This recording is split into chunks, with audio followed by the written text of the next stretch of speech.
Assembly में 7 ordinance में तोसी की करारदाद मंजूर।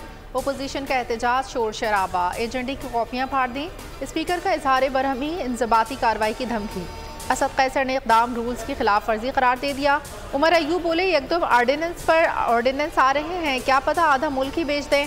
आजम नज़ीर तारड़ ने जवाब दिया, आपको अपने गिरबान में झांकना होगा, रवैया दुरुस्त करें। IMF और यूरोपियन यूनियन को चिट्ठियाँ लिखने से मुल्क नहीं चलेगा। PTI मुल्की मफादात के खिलाफ काम कर रही है। अमरीका में पाकिस्तान के खिलाफ एहतजाज किया। IMF से कह रहे हैं पाकिस्तान से मुआहदा ना किया जाए। वज़ीर इत्तलात आज़म नज़ीर तारड़ की न्यूज़ कॉन्फ्रेंस। तहरीके इंसाफ को मुल्क दुश्मन जमात करार दे दिया। कहा, कैदी साहब के ईमा पर मुल्क दुश्मनी हो रही है, मुल्क की सालमियत पर आँच नहीं आने देंगे। पाकिस्तान तरक्की करेगा, सही फैसलों का रिजल्ट जल्द आएगा।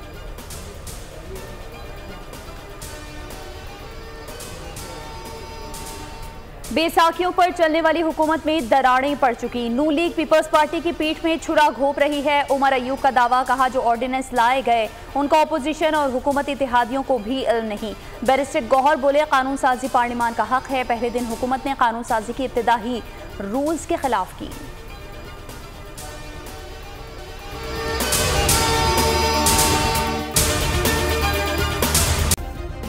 सब्सक्राइब करें और बेल दबाएं ताकि कोई खबर रह न जाए।